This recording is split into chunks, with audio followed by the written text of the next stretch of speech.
Yesus itu Muslim, ada yang bilang gitu kan? Ya. Bener, karena di dalam ayat-ayat itu jelas dia juga disunat, dia puasa, dia nggak makan babi, dia sujud.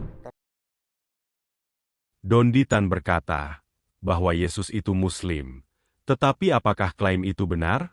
Mari kita uji klaim tersebut dengan 3 pertanyaan sederhana yang sangat mendasar. Pertanyaan pertama, jika Yesus benar-benar seorang Muslim, mengapa tidak ada satupun muridnya yang pernah menyebut diri mereka Muslim? Para murid hidup bersama Yesus setiap hari. Mereka makan bersamanya, berjalan bersamanya, dan mendengar setiap pengajarannya secara langsung. Namun anehnya, dalam semua catatan para murid Yesus di dalam Injil, tidak ada satupun dari mereka yang pernah mengatakan bahwa Yesus adalah seorang Muslim. Pertanyaan kedua, jika Yesus adalah Muslim, maka definisi Muslim telah diubah oleh Don Ditan. Karena dalam pengertian Islam sendiri, Muslim adalah pengikut Muhammad yang mengimani Al-Quran, mengikuti syariat Islam, dan mengucapkan syahadat. Namun fakta sejarah menunjukkan bahwa Yesus Kristus hidup sekitar 600 tahun sebelum Muhammad lahir.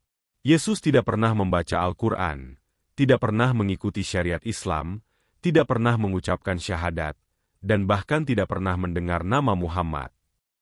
Jadi pertanyaannya sangat sederhana.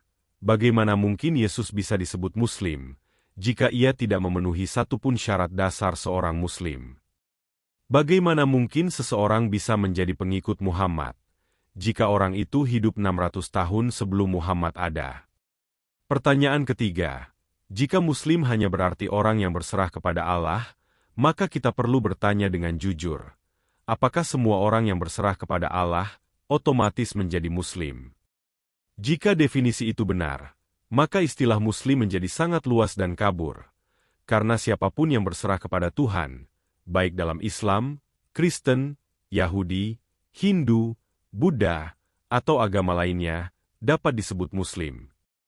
Akibatnya, istilah Muslim kehilangan identitas khususnya, dan berubah menjadi label universal yang tidak lagi membedakan keyakinan manapun. Jadi sekarang pertanyaannya kembali kepada kita. Apakah klaim bahwa Yesus adalah Muslim benar-benar didukung oleh sejarah dan definisi yang konsisten? Jika istilah Muslim bisa diubah maknanya sesuka hati oleh Don Ditan, lalu ditempelkan ke siapa saja, terutama kepada orang jauh sebelum Muhammad lahir, apakah itu sebuah kebenaran atau klaim yang tidak masuk akal? Baru ketika gue mempelajari Islam, ini nyambungnya dengan yang Yahudi. Oke. Semuanya tuh ternyata konsep sifat-sifat Tuhan di dalam kitab orang Yahudi, sama dengan Islam. Kitab orang Yahudi, sama dengan Islam. Apakah benar sifat Tuhan dalam iman Yahudi sama dengan sifat Tuhan dalam Islam? Seperti yang dikatakan oleh Don Ditan. Ataukah sebenarnya ia hanya menganggapnya sama? Karena kedua agama itu sama-sama mengaku percaya kepada satu Tuhan. Pertanyaan ini penting untuk kita renungkan bersama. Karena monoteisme saja tidak otomatis, yang berarti konsep tentang Tuhan itu identik. Banyak agama atau penghayat kepercayaan juga mengaku percaya kepada satu Tuhan. Tetapi mereka bisa memahami sifat Tuhan, kehendak Tuhan, dan cara Tuhan bekerja dalam sejarah dengan cara yang sangat berbeda. Karena itu, sebelum kita langsung menerima kesimpulan bahwa konsep Tuhan Yahudi dan Islam identik, mungkin ada baiknya kita menguji klaim tersebut dengan beberapa pertanyaan sederhana. Yang pertama, tentang cara Tuhan menyampaikan wahyu. Jika sifat Tuhan dalam iman Yahudi dan Islam benar-benar sama, mengapa cara Tuhan berbicara kepada para nabi terlihat sangat berbeda? Dalam kitab Ibrani, Tuhan berbicara langsung kepada para nabi. Bahkan kepada Musa dikatakan bahwa Tuhan berbicara muka dengan muka. Para nabi Israel menerima firman Tuhan secara langsung, tanpa perantara tetap. Namun dalam Islam, wahyu kepada Muhammad disampaikan melalui Jibril sebagai perantara. Pertanyaan untuk direnungkan adalah ini. Jika sifat Tuhan dalam iman Yahudi dan Islam benar-benar identik, mengapa cara komunikasinya berubah begitu mendasar? Yang kedua, pola tindakan Tuhan dalam sejarah. Jika Tuhan yang disembah dalam iman Yahudi dan Islam benar-benar sama, maka pola tindakan Tuhan dalam sejarah juga seharusnya konsisten. Dalam Alkitab Ibrani, Tuhan memilih Yerusalem sebagai tempat kediaman namanya, sebagai pusat ibadah, dan pusat penyembahan umatnya. Namun dalam Islam, arah ibadah justru menuju Ka'bah di Mekah. Padahal dalam seluruh tradisi Yahudi kuno, Mekah tidak pernah tercatat sebagai pusat penyembahan kepada Tuhan Israel. Di sini muncul pertanyaan yang sangat mendasar. Jika Tuhan yang sama bertindak dalam sejarah, mengapa pusat penyembahan berpindah secara total dari Yerusalem ke Mekah? Yang ketiga, tentang hukum yang berasal dari Tuhan. Jika sifat Tuhan dalam iman Yahudi dan Islam sama, maka hukum yang berasal dari Tuhan juga seharusnya tetap konsisten. Dalam tradisi Yahudi, hukum tertinggi adalah Taurat, yang diberikan Tuhan kepada Musa sebagai dasar kehidupan umat. Namun dalam Islam, hukum tertinggi justru adalah syariat, yang bersumber dari Al-Quran dan tradisi Muhammad. Pertanyaannya sederhana. Jika Taurat berasal dari Tuhan yang sama, mengapa hukum itu tidak dipertahankan, melainkan digantikan dengan sistem hukum yang berbeda? Yang keempat, tentang nama Tuhan itu sendiri. Jika Tuhan dalam iman Yahudi dan Islam benar-benar sama, maka nama yang dinyatakan dalam Wahyu seharusnya juga sama. Dalam tradisi Yahudi, nama pribadi Tuhan dinyatakan sebagai Yahweh, nama yang dinyatakan kepada Musa dalam Taurat. Nama ini sangat khusus dalam iman Israel, dan dipakai untuk menyebut Tuhan yang membuat perjanjian dengan umatnya. Namun dalam Islam, Tuhan dikenal dengan nama Allah Subhanahu wa Ta'ala, sebagaimana dinyatakan dalam Al-Quran yang disampaikan kepada Muhammad. Di sini muncul pertanyaan sederhana tetapi penting. Mengapa nama Yahweh yang dikenal dalam Taurat Israel tidak pernah muncul dalam Al-Quran? Pada akhirnya, klaim bahwa sifat Tuhan dalam iman Yahudi dan Islam itu sama, tidak bisa diterima begitu saja.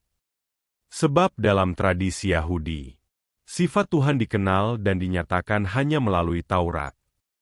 Hukum yang diberikan kepada Musa sebagai dasar kehidupan umat.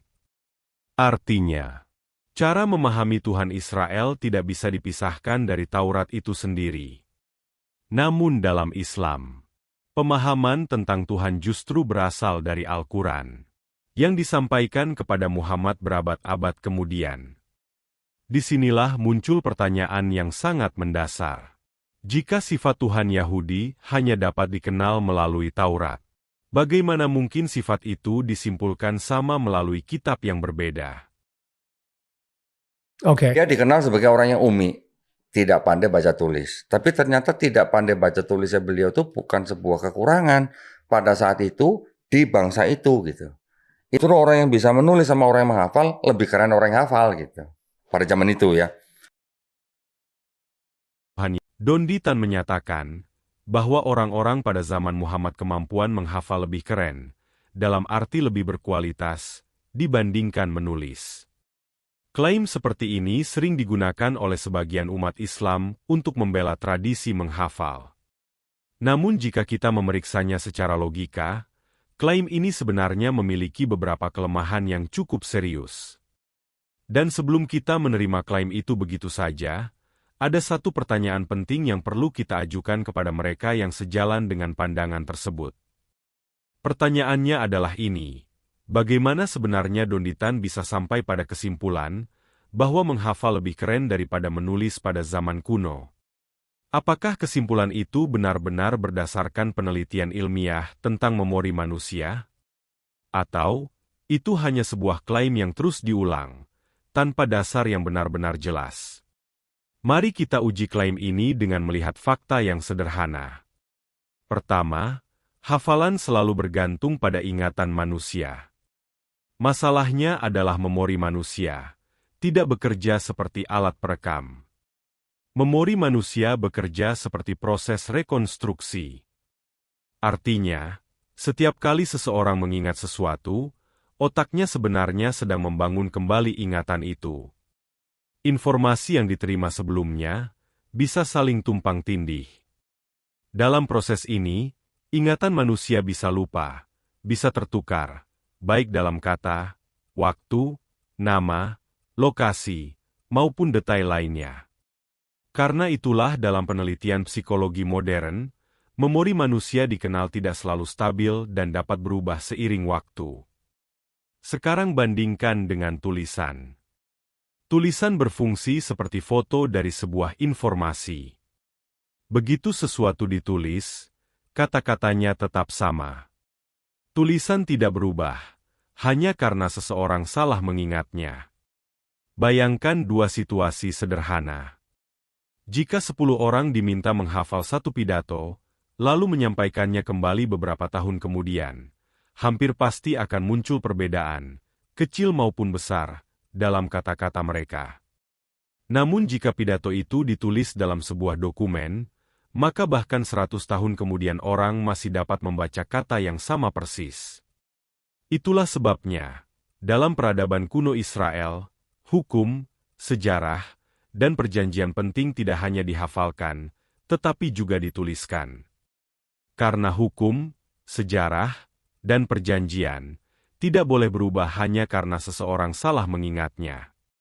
Dalam tradisi Israel misalnya, hukum Tuhan dalam Taurat diajarkan untuk direnungkan dan diobservasi, tetapi juga dituliskan agar tetap sama dari generasi ke generasi. Sekarang kita masuk ke alasan kedua. Tulisan justru diciptakan untuk mencegah perubahan informasi. Peradaban kuno mulai menulis karena mereka memahami satu hal sederhana. Ingatan manusia tidak stabil, tetapi tulisan dapat tetap stabil. Jika sebuah pesan hanya disampaikan melalui hafalan, maka setiap kali pesan itu berpindah dari satu orang ke orang lain, selalu ada kemungkinan perubahan. Satu kata bisa berubah. Satu kalimat bisa dipersingkat, sebuah cerita bisa ditambahkan penjelasan baru. Dan setelah berpindah melalui banyak orang dan banyak generasi, perubahan kecil itu bisa menjadi perbedaan yang besar. Sebaliknya, ketika sesuatu dituliskan, teks itu dapat dibaca kembali, disalin, dan dibandingkan.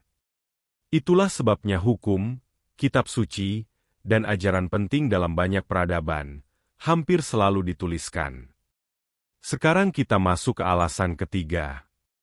Hafalan tidak memiliki standar tetap yang bisa diuji. Jika sebuah ajaran hanya disampaikan melalui hafalan, maka kita tidak memiliki cara pasti untuk mengetahui apakah versi yang diucapkan hari ini benar-benar sama dengan versi yang pertama kali disampaikan. Seseorang bisa berkata, "Saya menghafalnya dengan benar." Orang lain juga bisa berkata, "Versi saya yang benar, tanpa teks tertulis, tidak ada titik acuan yang jelas untuk memeriksa siapa yang benar." Tulisan berbeda, tulisan menciptakan standar yang tetap. Orang dapat membaca teks yang sama, menyalinnya, dan membandingkannya dengan salinan lain. Jika ada perbedaan, perbedaan itu bisa langsung terlihat dan diperiksa. Karena itu tulisan memungkinkan pemeriksaan yang objektif. Sekarang kita sampai pada alasan keempat. Jika benar hafalan selalu lebih akurat daripada tulisan, maka seharusnya peradaban kuno tidak perlu repot-repot menulis apapun. Namun fakta sejarah menunjukkan hal yang justru sebaliknya. Peradaban kuno sangat serius menulis hukum, sejarah, dan ajaran mereka. Prasasti batu, tablet tanah liat, dan manuskrip kuno ditemukan di banyak tempat di dunia. Mengapa mereka melakukan itu? Karena mereka memahami satu hal yang sangat sederhana. Ingatan manusia memiliki batas. Bahkan dalam tradisi Yahudi, hukum Taurat memang diajarkan untuk direnungkan dan dihafalkan, tetapi para ahli Taurat juga menyalin teks itu dengan sangat teliti. Artinya, mereka tidak hanya mengandalkan hafalan. Mereka menggunakan tulisan sebagai standar utama. Karena itu secara logika, Klaim bahwa hafalan selalu lebih keren daripada tulisan pada zaman kuno memiliki masalah serius. Tulisan justru ada untuk melindungi informasi dari kelemahan ingatan manusia. Jadi, jika sejarah masa lalu kita ketahui melalui dokumen yang ditulis dan diwariskan dari generasi ke generasi, dokumen yang dapat dibaca, diperiksa, dan dibandingkan. Pertanyaannya, apakah Anda masih percaya kepada Donditan dan menerima klaim bahwa hafalan lebih dapat dipercaya daripada teks yang dapat diverifikasi oleh setiap generasi?